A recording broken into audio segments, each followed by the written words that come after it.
Welcome, everybody, to the second hour of MindShifters Radio. Today is Monday, February the 1st, 2021. And our call-in number is 563-999-3581 and press 1, and that puts you into queue to talk to us. We'd love to hear your comments and questions because that makes this your show. We give Michael just a moment to get dialed in, and I'll just say today is the first day of our 11th year. We started January the 31st, 2011, doing the radio show. So starting today, we're going into our 11th year of this show. That's amazing. And we are thankful. We actually gave Carol Guy a call. She used to run the Earth Angels radio, and we started out on her show as kind of like a sub-show. And we ran that way for a while until we realized we could step in and have our own show. And so we took off with it. So we gave her a call over the weekend to thank her for giving us the initiative to get started doing this. And we are thankful for this as a way of being able to reach out to many, many folks and to answer your questions and be of support to you. But we need for you to press 1 and ask your question. And then we know which direction to go. And Michael still isn't on. Let me just double check and see if everything's going okay on his end. And then he will read from Why Is This Happening to Me Again? And so he's dialing the number, having a little bit of challenge there. So he'll be with us here momentarily. So what's your question? How was your weekend? We're already into February. That is amazing. I mean, where was January? It was full of challenges on this end, but we got through it just fine, and we welcome you to February. Welcome, Michael. Thank you, dear heart. And welcome, everyone. We enter into a new month, at least in this fantasy world of time that we've created. And the first 1/12 of 2021 certainly went by quickly, at least for me. And looking forward to how we deal with all of the energetic patterns running through our culture, from diseased minds to diseased bodies to so-called diseased organisms. And looking forward to just continuing to move forward with this understanding of who we are as human beings, that the truth about each and every one of us is that we are literally created of the stuff called love, and that's what we're designed to function as. And we're having a conversation with a character named Richard, and we've been talking to Richard in the book. We're on page 16 if you want to pick up from there in the chapter Words Could Never Say. And we pointed out to Richard that words are used to represent perceptual output of the mind, and that perceptual outputs are limited by the content or the experiences in that mind and the brain cells of that particular mind.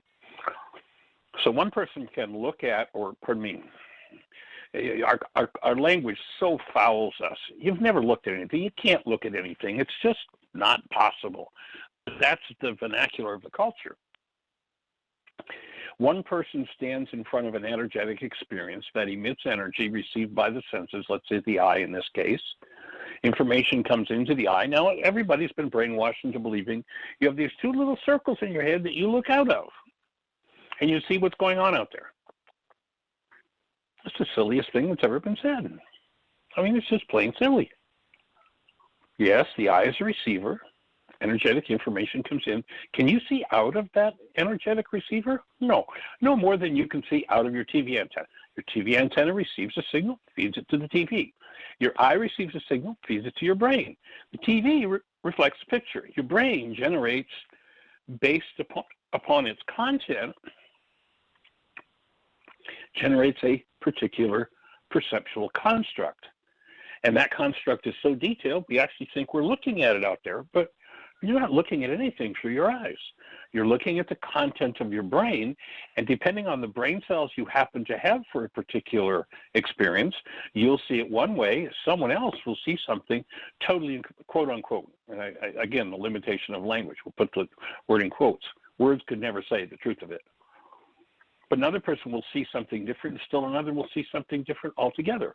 What is each person looking at? They're looking at a product of the firing of brain cells, and that's why so often we talk about it in this work, building brain cells. You know, our culture's been so fraught with lies and falsehoods. Like right from the womb, we've been taught falsehoods. And those falsehoods become the content of brain cells, become the perceptual constructs of our mind, and we think we're actually looking at it out there.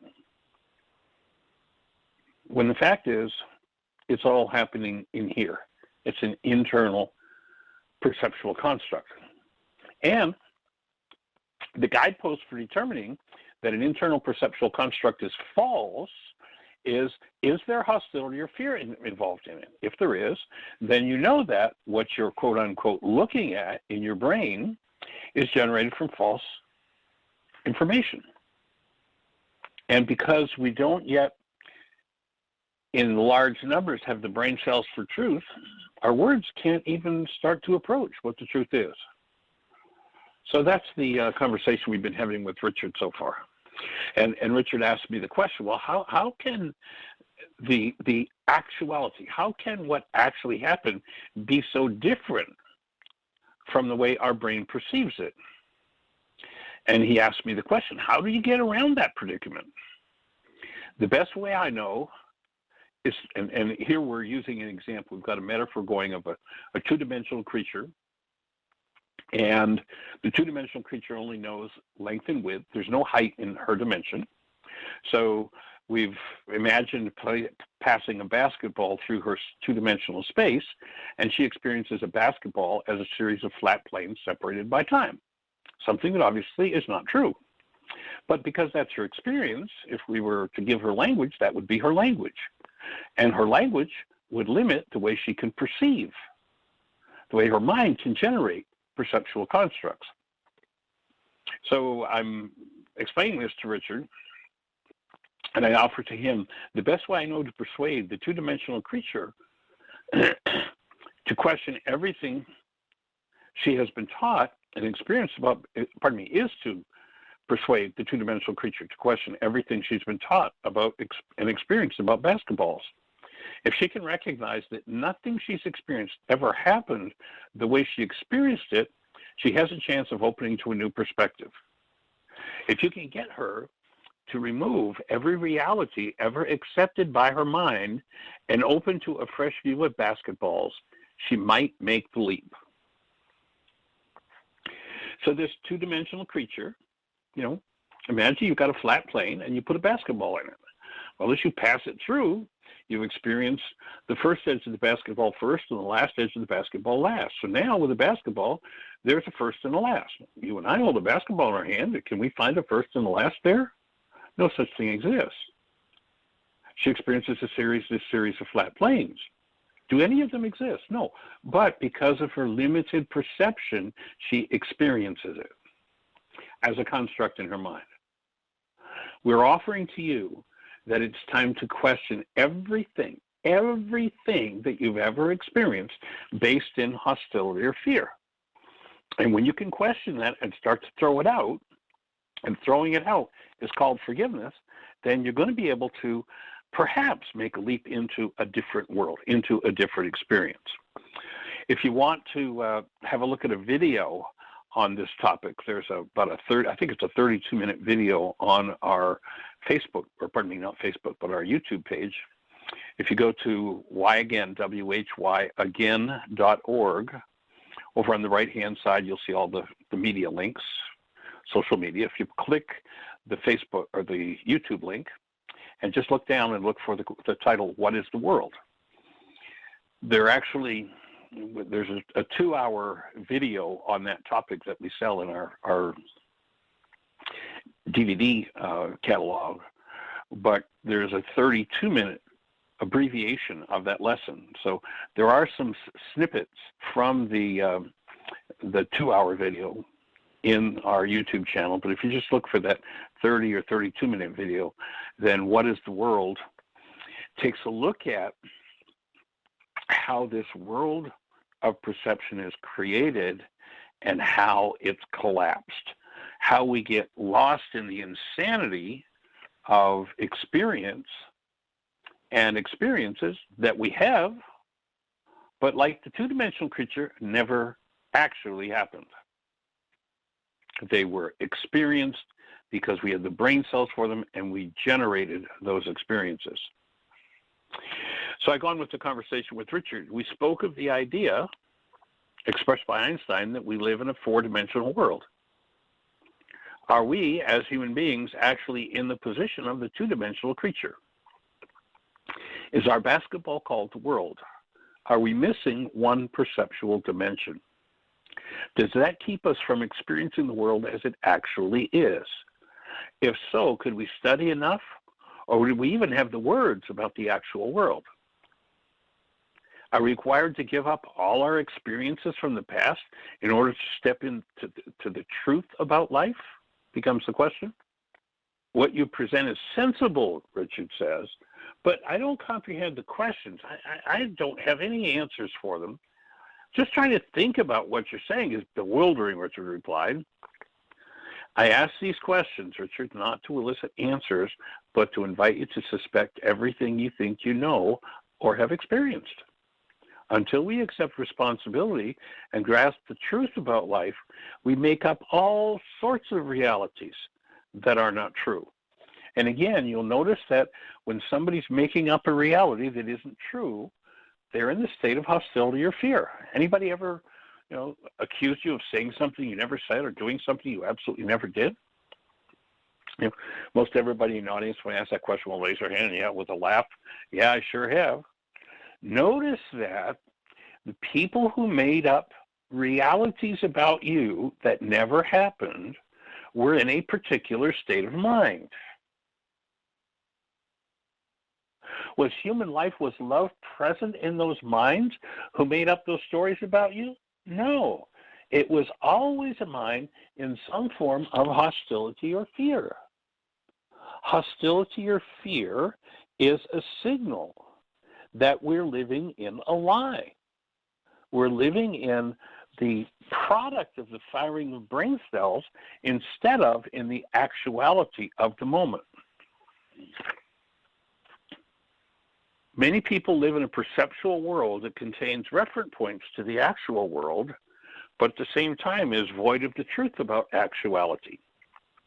Perception is an internal, made-up story which is externalized, overlaid on the actual world. This action destroys the ability to experience actuality. People tend to cling tightly to their false perceptions as though life itself depends on them, which, in a sense, it does.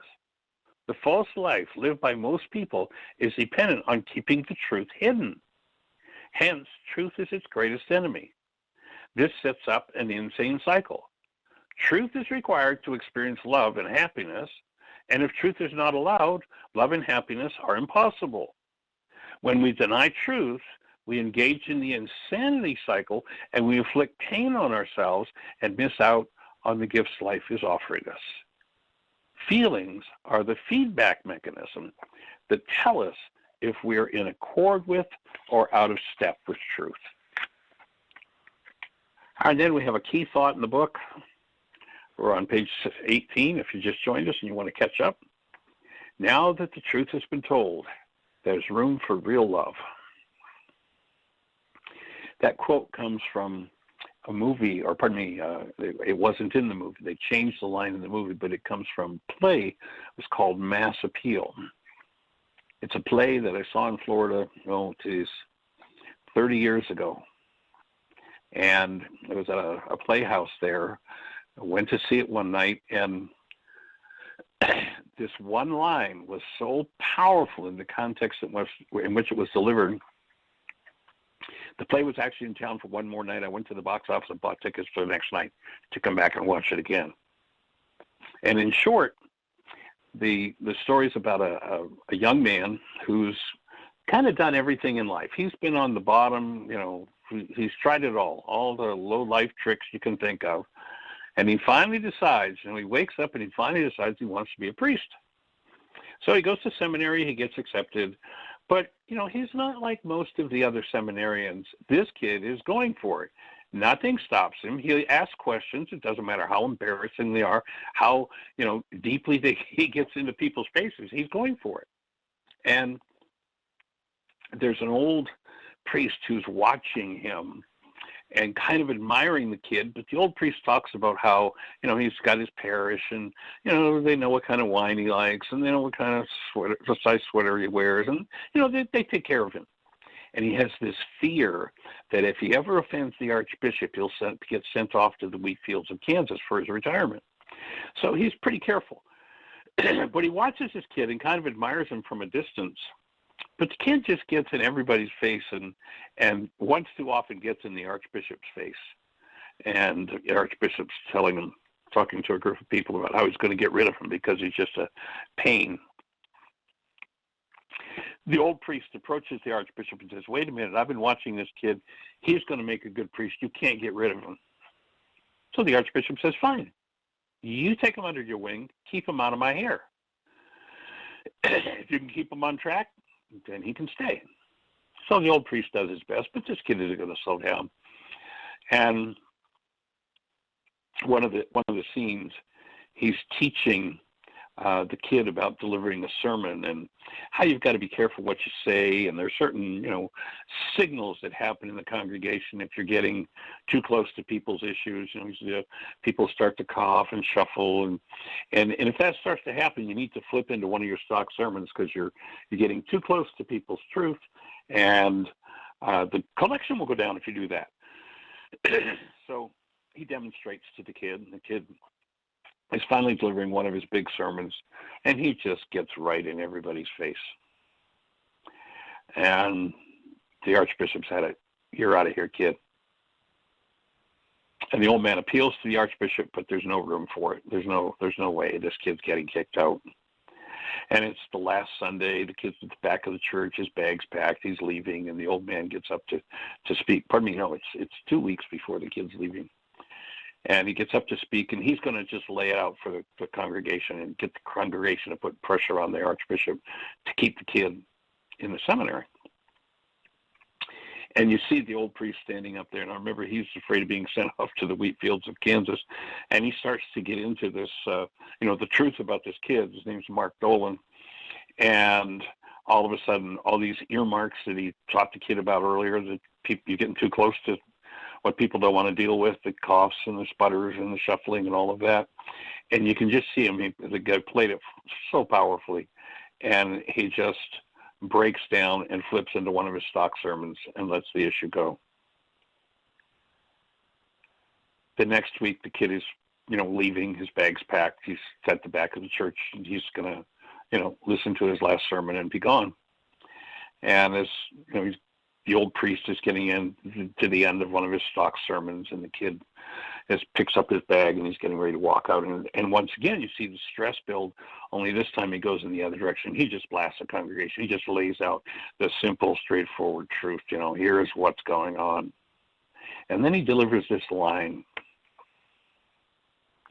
And he says, now that the truth has been told, there's room for real love. In other words, if you're functioning out of a lie, if you're functioning out of a falsehood, guess what? You're not present in your own body. You're not present in your own life. Truth is love. Love is truth. Until the truth is told. If you're living out a lie, if you're languaging out a lie, then you inhibit the ability for love to actually come in and produce the healing that will be produced by it. So you might make note of that line. Now that the truth has been told, there's room for love. And interestingly enough, they turned it into a movie, Mass Appeal, Jack Lemmon. I was like, oh man, this is awesome. I sat and watched. I went to the theater opening night, and I'm going to watch this line be delivered. They changed the line in the movie. I think it was just too powerful for public media. And it was interesting. I forget exactly where we were, Jeanie. Do you remember? We were somewhere up in, thinking it was the Northeast somewhere, but wherever it was, the play was playing, so we went to see it. Sure enough, they changed the line. We actually talked to the actors afterward and said, that line has been changed. Originally in the film it was. Now that the truth has been told, there's room for real love. In any event, powerful thought. Words could never say. In other words, when our words are representative of a lie, then the presence of active love is blocked. And then there's a quote that I offer here by Mahatma Gandhi in his book, The India of My Dreams. And he says, all of our activities should be centered in truth. Truth should be the very breath of our life. When once this stage is reached, all other rules of correct living will come without effort. And obedience to them will be instinctive. But without truth, it's impossible to observe any principles or rules of life. Important key. And so we'll complete, we'll pick up tomorrow with feelings, our guidance system in Chapter 4. In the meantime, Miss Jeanie, do we have anybody out there with a hand up in the phone queue or anything happening in the chat room? There are no questions on the home front, so if someone presses 1, we have 37 minutes. Susan Bingham, there's actually 2 hands just went up. Susan Bingham is the first one, 610. Hi, guys. Do you want to take Hey there, young lady. Welcome. Hi. I was pushing one. You have to flash you, Jeanie, if you've been on the radio show with Dr. Tim. You have to flash 1 several times. It's a little funky. Right, for it to pop up. Otherwise, it just stays solid, and I think that you've already been talking to him, and you're done. Right. So, yeah. You can always send her a text, too. It's another way. I know. I have done that, yeah. Well, Michael, so what's on your mind, young lady? Good to hear your voice. Thanks. I love the reading, and my mind is sort of exploding. My question is, and you've been dealing with the back pain, and I guess I'll stop right there and say, how's your back? Well, actually, I was saying to Jeanie this morning, it's been, 4 days now? 4 days, 5 days? And I'm at the point where I have zero back pain. That's the painful aspect of the healing crisis is gone. And now it just feels like a muscle strain in my low back. So it isn't actually painful anymore, but, it just feels like a strained muscle. And there's an area in my low back, which is right at the core. I was diagnosed as a kid with what they call a spondylolisthesis at L5. And that's where the tissue on the front side of the spine doesn't form properly, the ligaments and such. And so what used to happen when I was a kid is if I bent over forward the wrong way, literally L4 would fall off of L5 and I couldn't stand back up again. Oh. Yeah. L5 would fall off of L4 and I couldn't stand back up again. Somebody would have to pick me up. And so there's an area probably where I feel the muscle strain is probably about an 8-inch diameter around that spot that's just gone through this, next level of healing and next level of trauma. And I'm really quite excited about it. Oh, that's wonderful. Well, my questions have to do with healing physical symptoms, which I imagine come about because there has been an error in thought or trauma that's remained subconscious or unconscious, and the evidence becomes physical because it hasn't been addressed. Right. I'll stop there. Is that true? The energy will reflect in physiology if it's shut down often enough and long enough. It will tend to become an irritant that is now noticed in physiology. Right. Well, the other day I was talking about my sore left arm, and Jeanie wrote me a text, and Jeanie, I appreciate this so much. She looked up Louise Hay and what Louise Hay has to say about pain in the left arm and left arm troubles. And it's something to do with carrying the burdens of the world. That's what I'm remembering, and it's a convenient remembering because that's the way I've been feeling. I've been feeling responsible for the well-being of my son and my daughter and their boys, and and all those refugees. Your daughter. Yeah, Yeah.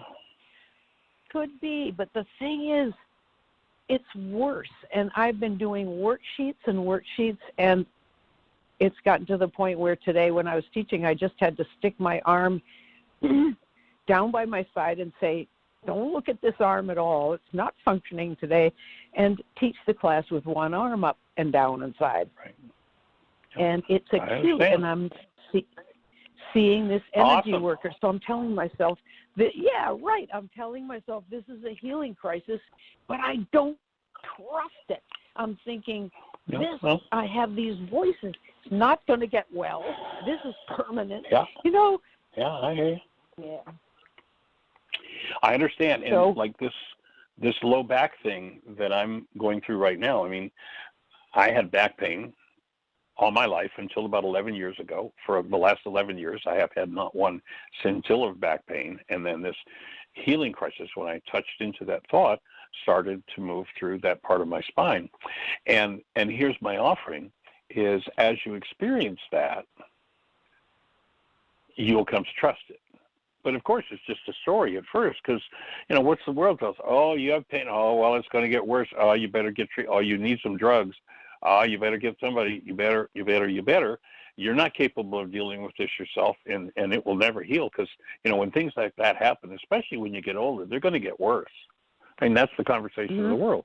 And when you realize that becomes true, not because it's true, but because the way our physiology works is through the mind energy that it's fed. Yeah. And so if that's the unconscious conversation and that's the external conversation, then that's going to tend to be the direction it goes in. But once you've got the experience and you go, oh, yeah, I know how that works. Yeah, and symptoms are going to intensify. I'm going to look into what the issues are. I'm going to apply forgiveness. Then you see the load comes off and the tissue functions more powerfully. And you get to the point where, because you've experienced it, you then go, oh, okay, I know what's going on now. I was saying to Jeanie the other day, I'm so glad that I understand the healing process with this thing opening in my back. Because it was just like, oh, here it goes. I know exactly where the opening, it started, exactly what it's about, and I'm just going to observe the process go through my physiology. And now, literally the day after it started, I was back at the point where 40 years ago I had excruciating back pain for long periods of time. And I could hardly stand up. And, I understand the healing process. I breathe, I stay with it, I move through it, and I do the right things. And, now I've got this area where there's still a reflection of the strain, but pain's gone, and, I'm coming out the other side. And what I know about from doing this for so many years and observing people doing it for so many years, when you come out the other side, you're stronger, you're better off than you were before. Well, not Michael, just better. Go ahead. When you worked with me about my wanting to touch my mother, that was like the word. My knee got better, and remembering that, and my knee got better, and I'm even remembering that. But I still have so much distrust. I'm thinking, I got to see a doctor. I got to get an X-ray. And my question is it bad to get an X-ray? Can I get an X-ray? It's like buying into something. Can I throw something in there? Go for it. And I've shared this before. The year that my mama passed away, 2017, And she and Dad had a timeshare already scheduled for the next month. And so I took him to the timeshare. We just went ahead and kept it, and we got away for a week. And when I got there, my hip went out. I mean, I was in excruciating pain. I was having to use my dad's walker to get around in the timeshare. And my younger brother came up. I don't remember where Michael was, but my younger brother came up to visit for a day or two, and I had him take me to urgent care and had them x-ray it because, I mean, I just knew that it was out of socket or something. It hurt so extremely bad. And they took an x-ray, and the doctor, I mean, now this was a doctor at urgent care in Gatlinburg. I'd never seen him before or anything. And he looked at me and he said, "What's going on in your life that you can't stand?" And I said, "Well, I know." And I said, "My mom just died." And he said, "There is nothing in your x-ray." He said, "Your hip is totally fine. There is nothing. It's not out of place. There's, very, very little, the beginning of some kind of arthritic something that showed up." But he said, "Nothing that should cause you excruciating pain." And then he asked me if he could pray with me. So, yeah. And I mean, it hurt, but it started getting better. And once I, accepted that. So. That's a great story. I remember one other time, Jeanie, you were, Jeanie, when I first met her, lived on an inhalator and had asthma.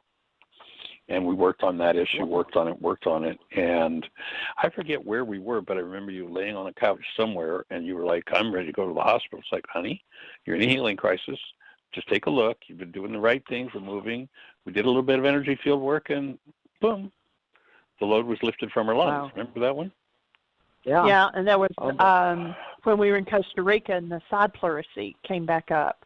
And it took about 12 hours, but I was over it. Whereas when I was 19 and had side pleurisy, it took months to get over it, and that was with steroids and everything. So just working back through it and finally getting to the vitality level that I could deal with it. Yeah. Well, stories. I'm breathing into your stories, and I'm breathing in your stories. I made a doodle the other day and stuck it up on Facebook, not our codependence Facebook, but just up on Facebook. Because my son went through a crisis and got a medical leave of absence from practicing as a doctor. And that has turned around in 2 days. I won't go into the story, but I figure this arm is like I feel responsible. I feel as if I've got to carry him. I feel as if I am the cause of so much trouble because I was always in a hurry as a young mother, and I was a power person to my daughter. I'm sure I hurt her in some ways. All this stuff. So I do nice? The worksheets. Yeah, Isn't it nice that you know that you just need to sort through that and let it go? Forgive it.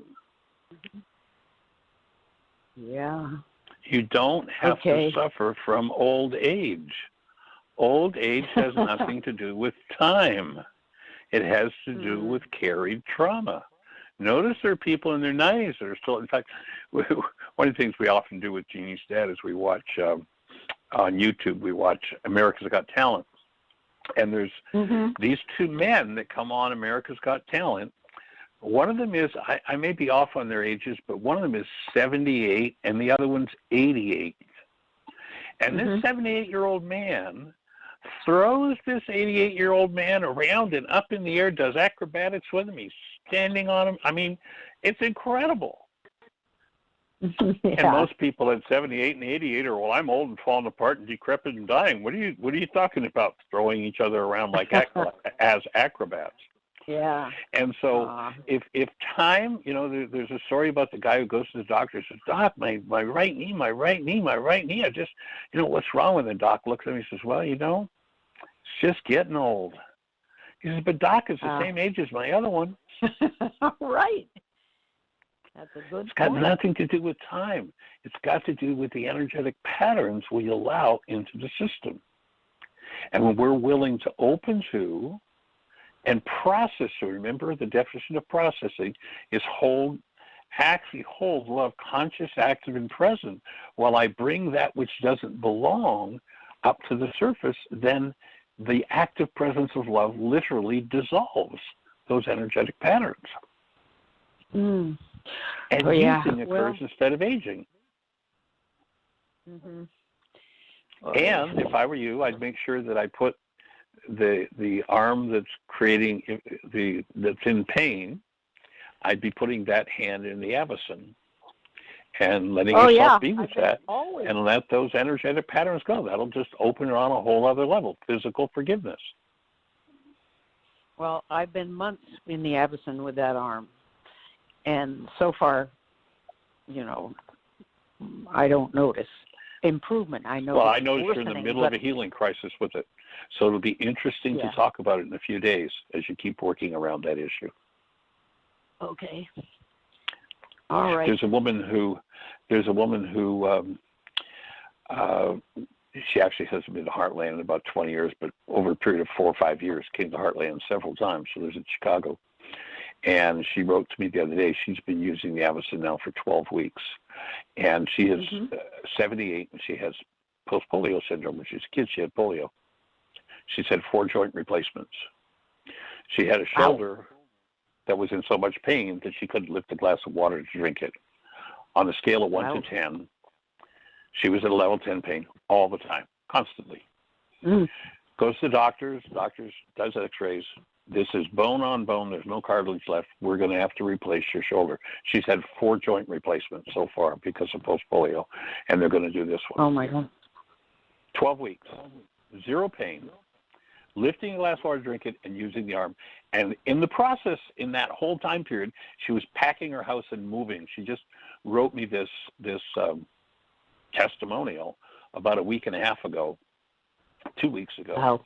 And she was just moving out of her house, and now she's in her new house unpacking, and her arm's working fine, and she's packing and unpacking stuff and moving forward. She went to a massage therapist that she's been working with for 10 years, and the massage therapist says, "What have you been doing? The inflammation's gone from your legs, and you're developing new muscle." That's not supposed to be possible at the age of 78 after post-polio. Wow. So, well, little words came into my mind. Oh, ye of little faith. Well, the faith faculty is what opens the field. If I have faith in disease and suffering, I will keep my faith, and I will keep that energy locked in, and I'll have disease and suffering. If I choose to have faith in something else, then I'll open and let something else happen. That story about the woman that the issue of blood, 12 years. I mean, it's a really serious issue for a Jewish woman in that time. She couldn't even go into her own kitchen, take care of her own family. And, she says that she knows all she needs to do is touch the hem of his garment. We're told in that particular story there's a throng of people around Yeshua. Now, I don't know how many people's in a throng. Is it 2, 10, 100, 500? Maybe the 5, I don't know. But one person healed. And what is touching the hem of his garment? She was moving into faith of healing, knew she needed support, and literally not touched his physical garment, but touched into his energy field to gather some vitality. And then when they wanted to say, look what you've done, Yeshua said, no, it was her.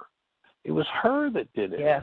You have to make that shift, each individual. Nobody else can do that for you. Somebody else can support you. You can support someone, but each person has to open that faculty for themselves and shift their own minds. That's why we call them mind shifters. And sometimes, when you get into the mind shift, we actually, there's a fellow in Lansing, Michigan, that taught the work for several years, and he sent out a flyer. He was going to do a mind shifters and still point breathing workshop, and he called me in a panic because he'd sent out the flyer, and he accidentally misspelled, and he sent out mind shitters and still point breathing. I bet that will bring a lot of interested people in. But that's kind of what happens. Get in touch with the crap and let it go. Right. That's funny. Oh, thank you, Michael. We're on your team, holding the space. Thanks. All right, young lady, any other thoughts for you? No, go get the other caller because we came in at the same time. I rejoice at the fact that you open to the title that I offer to you, as I offer to most people, and that is young lady. I remember one of our early conversations was like, well, no, we can't do that. And I acknowledge you for opening to that and allowing yourself to youth to step in to do the work that creates youthing and aliveness and vitality and healing. Oh, counting on it. Yay. All right, young lady. Bless you. Thanks. All righty. You too. Thanks. Okay, bye-bye. Bye. All right, Miss Jeanie, you've got another hand up You there. Yeah, hi, Michael. and it's Scott. Mm-hmm. Hey, good sir. Welcome. Good afternoon, young man. I know that's your line. I accept. I'm going for it. I'm here for eternity. After what you just said, I would imagine that you'd be game for that line. So about 10 minutes ago, I got a call from my brother, and he's down in Phoenix. And he told me that he got the results back from my dad's dermatologist. And apparently, I don't have all of the information yet, but my dad let one of his skin cancers go for about 3 years, and the report is not particularly good and suggests that he has cancer and that it has metastasized and that his next step is to go see an oncologist. And he's 83, and bless his heart. So, and if you'll recall, I was going to go to Phoenix and spend some time with him at Christmas, but that got canceled because COVID was raging, and I decided that, getting on a plane and going to a hot spot was not a good idea, especially to be in the presence of my 83-year-old mom. Right. But anyways, back to my dad. As you know, Michael, I have been, I said this recently. The Course is my left hand, and your work as processing is my right. And as I've been reading the latter chapters of the Course, there is a lot, and I do mean a lot, to be said about the issue of sickness. And, this may be relevant to the person that you just spoke with, because even though my sickness has been going on for decades, I don't think that, sickness is sickness. And speaking of which, I talked to my mom about this digestive problem of mine, and I said it's been going on for 30 years, and she said, well, excuse me. And I said, what? And she said, you were born with constipation and projectile vomiting. You've had this condition for 61 years. Oh, okay. So apparently I brought this one in with me. In any case, what the Course has revealed to me and what I'm looking at in terms of, what direction to take with your work, and of course, please feel free to make a contribution, but some of the things that, I'll make it brief, but some of the things that have been presented to me regarding sickness is, one, that I'm using sickness to be safe. And I've set it up as a defense. And I'm pretty sure that the illness that I'm using as a safety device is something that I'm using regarding my father, my power person. If I stay weak and if I stay sickly, then he might think twice about attacking me. I mean, that's about as far as I've gotten with it so far. And I will take it one step further, because clearly to me my reflection, or the relationship that I have with my dad, my power person, is absolutely parallel to the relationship that I have with God, which is I'm afraid that God is going to attack me as well. And with this awakening experience that I've been having, sure enough, that has been on my plate on a regular basis. So one with my dad mirrors the other. It's perfectly in alignment. But here's the other part of this, which is before you go on to the other part. What's that? Hold that if you do the thought before you go into that other part. Okay. Now that you are projecting attack on both your father and the Creator, have you done any work on forgiving your ability to attack? Because that's just pure protection. Okay, well, that question leads right into the statement that I was just about to make, which is, from what I understand, there's no such thing as a defense without an attack. And I think that my defense, right. Well, I think specifically that my defense of using sickness is a direct attack on my dad and a direct attack on God. I'm afraid of both of them. That's the fear. And so I know that in fully dealing with the circumstances, the story that I've built around my dad, I will be dismantling the thoughts and beliefs, including the one that says sickness provides me safety. Obviously, right. I picked that up as a kid, maybe even before I was born. Who knows? But in any case, that's what I've been using for 61 years. And yeah, there's a great story that goes with it, but the bottom line is that it's an idol and it's an ego tactic, and it's got to go. And you get to suffer from it. And so does my dad, because he's told me that, he's told me, now and then, that after he's had a few drinks at Christmas, how guilty he feels about everything that he's done. So, and I think that I'm holding up, subconsciously, consciously, subconsciously, I'm holding up my illness to him and reminding him of exactly that. And now it looks like and who pays the price? Huh? And who pays the price for that? Oh, I do. Yeah. There's no question.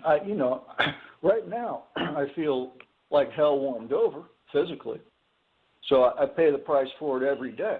So that's why I say this whole device that I'm using has to be taken down, because it is absolutely a defense against the truth of my reality, and I know that for a fact because I've experienced what my reality actually is. So you're right. I hear you. Right here, go for it. with the next step right in front of me, because lately I've been going in and out. It's been unbelievable. I'll be experiencing fear in certain things that happen at work, and I'll feel like a 2 or a 3-year-old. I'll be watching it going, wow. And then I'll do some work around it, and I'll go past the fear and right back into the state of being, and it's a total transfer from complete and utter state and identification of weakness to complete and utter identification with strength. There is no in between, as you know. And it's in the seesaw. And I'm okay with it. I figure that everything is going right along exactly the way it's supposed to be. And holding the space. And the message I got from my brother this morning is, okay, well, better step on the gas regarding the work around Dad. That's my interpretation. Because who knows what they're going to tell him when he goes to see the oncologist? I don't know. Yeah. But anyways, that's where it is. Well, we'll hold the space for healing. A couple of other things that you might look at around that childhood thing and using disease as a protection or a defense. I remember back maybe 5 years ago, was breathing Ari, and Ari as a kid had asthma. And what he discovered in a still point session was that, well, first of all, his home was pretty raunchy in terms of fighting and arguing and screaming and yelling. And the way that he could stop his parents from fighting was to have an asthma attack and be rushed to the hospital. And what he got in touch with, the bottom line, the thought disorder that tied into that was, if I breathe, it's not safe. Because if he was breathing well, Mom and Dad would fight. Nothing to do with his breathing, but this is how he hooked it up. If he had an asthma attack, all of a sudden they'd stop fighting and it would become the big rush to get him to the hospital. So that might be worth kind of investigating a little bit. And I can remember for myself, you know, as a kid, and this is one of the issues I worked through years ago, was that if I was sick, that's, you know, we're in a household with 4 kids, pretty busy place. Dad works, you know, 18 hours a day, 9 days a week. And if I'm sick, I get treated like a human being. You know, if I'm sick, I get to sleep in Mom and Dad's bed. I get ginger ale. I get toast. I get treated like a human being. That was, you know, my take on being sick as a kid. And I spent the first 25 years of my life on an inhalator and pills. And every fall, beginning of school, I was in an oxygen tent in the hospital. I was never in school. But that was one of the pieces of work that I had to do around what I came to believe about illness. So there are many aspects of it, and I certainly hold the space for any and every thought disorder that you might have that would produce this as some kind of a protection or defense. It's time to just let it open, embrace that energy, let everything within your chest, your intestines, your pelvis soften and open. Take a breath into that whole mechanism and allow yourself to embrace all of that trauma, every energy, and every thought disorder that goes with it. Time to let it go. Yeah, it's an opportunity. With you. Yeah, for sure. And clearly, one of the other messages from the Course about sickness is that it's a plan of specialness, and the way you just described it, you know, if I'm sick, then I get special favor. I certainly can see myself as having set it up that way. And so that aspect of it needs to be dismantled too. Yeah. Stuff's great. Just wish it felt better. Yeah, I hear you. But you've got that motivation. Oh, I do. Stuffness is not fun. It's got. You heard the story about the drunk that lived across a graveyard from where he worked, and he oftentimes worked the night shift. And, you know, he often would it was a long way around the road. So he'd walk, he'd cut through the graveyard, you know. He knew the graveyard, you know, to lay out well, and he just cut through. And one night, it's one of those really dark nights. There's no moon, there's no stars, it's cloudy, and he's tired, so he decides he's going to walk through the graveyard. Well, unbeknownst to him, the path he normally takes, there's been a fresh grave dug, and he falls into the grave. And it's so deep, he just, he tries and tries and tries, and he just can't get out. So finally, he decides to give up. He knows the guys that work at the the graveyard. He knows he'll be around in the morning and he'll get out. So he just lays down and goes to sleep. About 4 in the morning, a drunk comes stumbling through the graveyard and falls into the grave on top of him. And when he realizes what's happened, he kind of opens his eyes and shakes off his sleep, and he says to the drunk, he says, "Now that you're in here, you can't get out." But the drunk did. Motivation.